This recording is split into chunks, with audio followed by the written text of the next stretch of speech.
What is the hardest game you've ever played as a kid? Not the hardest game you've ever heard of. The ones that actually had you sitting there, controller in hand, questioning your life choices on how you got there. For me, it wasn't Dark Souls. It was close though. It wasn't even a Souls-like. It was this.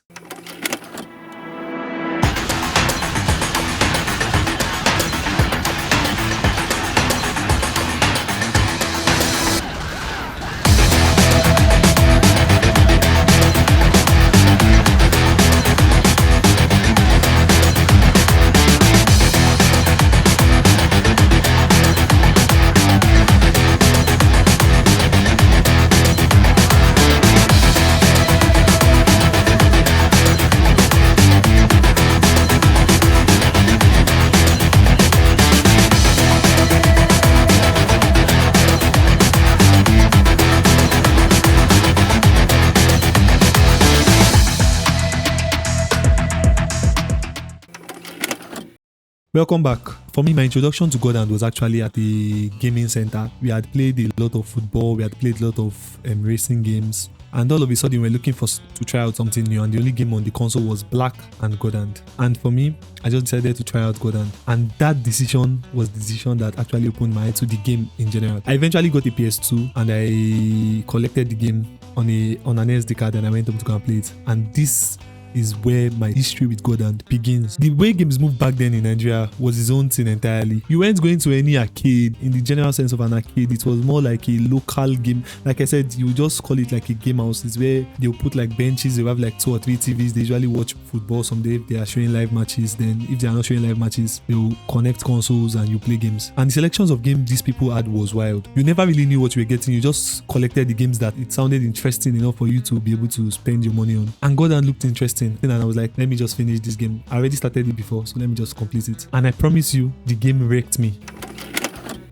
Okay, so for anyone who doesn't know, God Hand is a PS2 beat-em-up game that was developed by Clover Studios and published by Capcom. It came out in 2006 and it was directed by Shinji Mikami, who, if you know your gaming history, is behind the Resident Evil series, basically the old Resident Evil series, especially Resident Evil 4. This is not some nobody that just cobbled together a team and started making a video game. This is one of our video game legends we have in the industry. This is someone with a track record making something completely unhinged.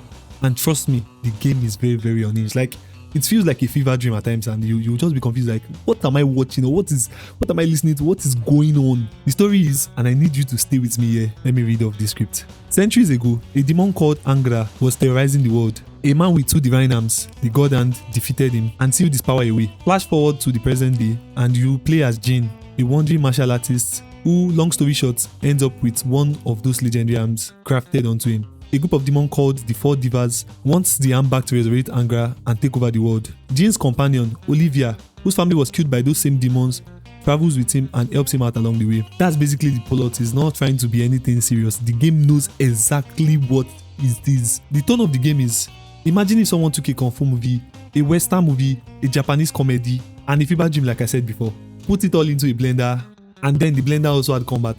That's what God Hand is. There are enemies that spank you. There are enemies you spank. There are enemies.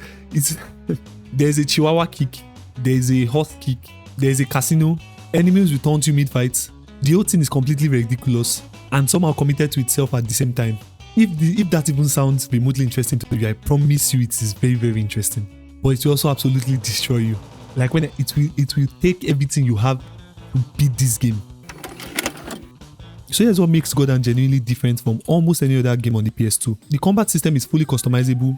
You start with a handful of moves, but as you progress through the game, you unlock over 100 techniques, and you assign them yourself to your face buttons, building your own personal fighting style. You could go fast, you could go slower, harder hits, more damage or high speed. You could have more quick jabs and uppercuts. You could go completely chaotic and just assign the weirdest move you unlock and figure it out in the fight. The game lets you do all that. In a fight, you are managing multiple enemies at once. You can juggle them, launch them, knock them into each other. There's actual positioning strategies happening. You are not just button mashing and hoping for the best. Well, you might be, but eventually you learn the game rewards patience and reading your opponent. And then there's the roulette wheel. This is one of the most satisfying mechanics the game has. You hit that one in the middle of a fight, time slows down, and this spinning wheel of special moves pop up on the screen.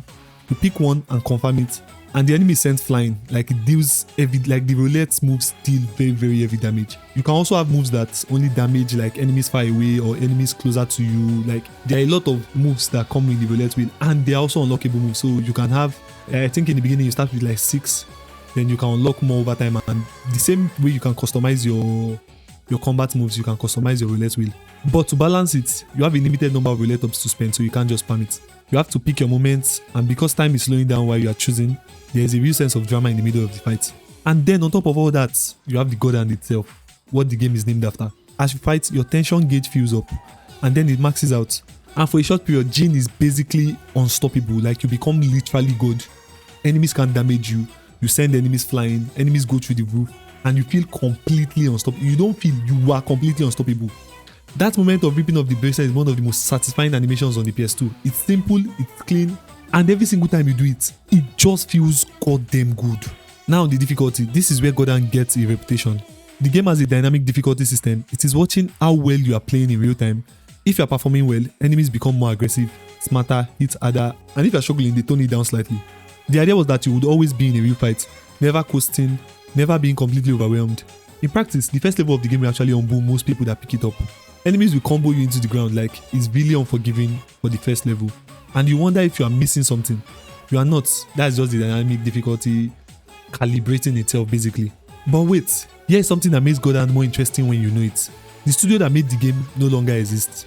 Clover Studio was a small internal team inside of Capcom, and in their small time together, they made Virtual Joy. They made Okami, one of the most critically acclaimed games of that generation, and is soon to get a remake. And then they made God Hand. And then Capcom shut them down. God Hand was literally the last game Clover Studio ever made. The team disbanded, and most of them went on to become game developers at Platinum Studios, the same studio that gave us Bayonetta and Metal Gear Rising.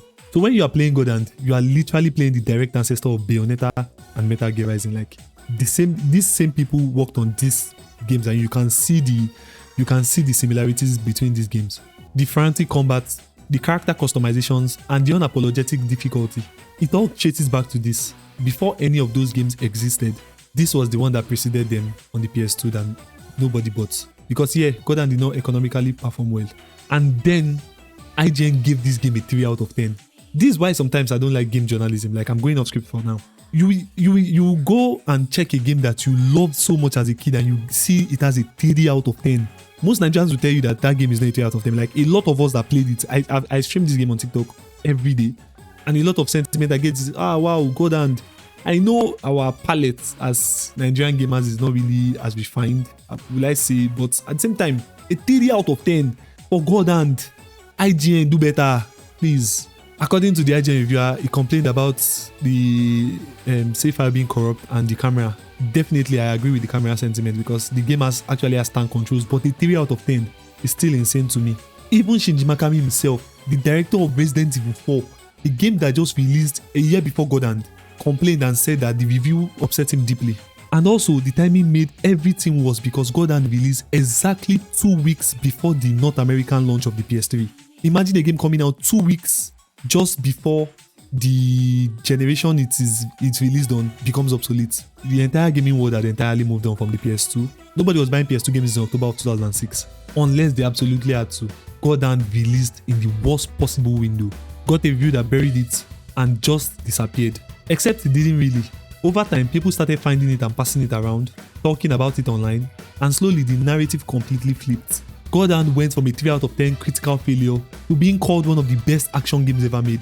You can see its DNA everywhere, in games like Bayonetta and Metal Gear Rising, a whole gen of stylish action games that blew up around the 2010s. The world wasn't ready for God Hand in 2006. Some games are built for a future that hasn't arrived yet. Now here's what I want to talk about, because this is what the series is actually about. God Hand never had a proper marketing push in Nigeria. There was no billboard, no TV ad, no shop display. This wasn't a GTA San Andreas. You saw it in someone's house, maybe you played it in a game center, and then you went to go and collect it, or you went to a shop to go and get it, and then it was in your hands. And think about playing a game in that environment in around, a lot of us play, I played it maybe around 2014, 2016, I'm not really sure on that date, but I played it around that time. There was no YouTube walkthrough to pull up. There was no Reddit thread breaking down the secrets. Like a lot of us did not play it with that context of a walkthrough or a Reddit thread. There was no patch notes, no patch at all, no community guide you could find in 2 minutes. You just had the game and you had to figure it out somehow. You had to play it to figure it out. That meant every person who got good at God Hand in Nigeria got good on their own. You figured out the puzzles on your own. You figured out the combat on your own. A lot of time, there are a lot of things I didn't even figure out. Where if I'm streaming the game, a lot of viewers will be like, yeah, press triangle immediately after you dodge, it does this. And I'm just learning about those things. And I beat the game. When I played it initially, I beat it already. But revisiting it was like, a lot of things I did not know, a lot of things I didn't experiment with was revealed to me. God Hand was also a spectator game because the combat was so expressive. Because we're not just doing these insane moves, juggling enemies, hitting the roulette wheel at the exact right moment. It was the kind of game where someone would be playing and 6 other people were watching. And everyone had opinions. Press R1, yeah. Press triangle, yeah. Don't use it when the guy is blocking. Everyone had an opinion about the game if someone was playing it around them. Meanwhile, at the same time, everyone in our place was playing Need for Speed Most Wanted, GTA San Andreas, especially on the PS2. You had games like PES, Pro Evolution Soccer. You had games like Downhill, especially like in Nigeria. Downhill was like a big thing. Those were the mainstream games that everyone was on. PES was a big thing. So you had those games, then you had the games like God Hand for where it was silent. God Hand was the weird one where a lot of people did not know about it. The one where you had to explain to people, like you had to, if someone asks, which game did you play, you go say God Hand, which one we God Hand again, that kind of thing. And if you are one of those people that God Hand was a part of your childhood, or if you are hearing about this game for the first time right now, and you want to know what all the noise is about, drop something in the comments. I genuinely want to know your experience with this game. Because I have a feeling I genuinely wasn't the only person that got destroyed by the Power Ranger boss. So definitely leave a like, subscribe to the channel. Thank you very much. Let's continue with our video. So we've established that God Hand is a cultural artifact, a cult classic, and the ancestor of half of the action games you love. But the real question for this series is, does it actually hold up? Because nostalgia will lie to you. I've gone back to games I loved as a kid and I have had to sit with uncomfortable truth that they were not just that good. God Hand is not that, but it's not a perfect game. What holds up completely is the combat. The depth is still there, the customization is still satisfying. There is genuinely nothing else on the PS2 that feels like it. You can go back to the game today and still find new things in the way it plays. That's actually very rare.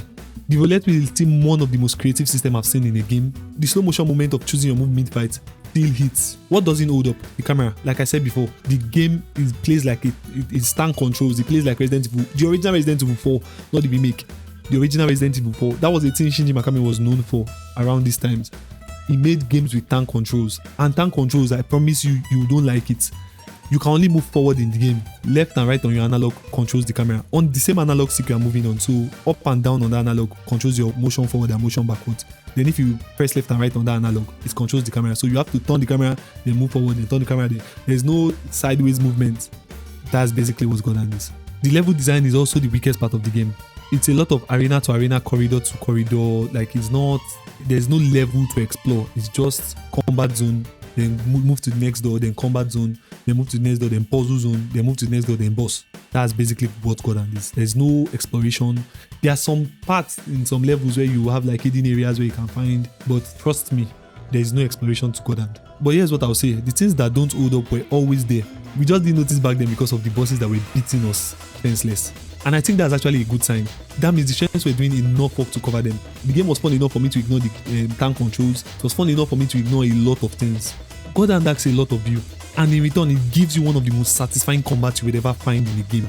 A lot of us wrote it off, critics buried it, and somehow it still survived all that criticism, built its own audience the old-fashioned way, and is still being talked about till this day.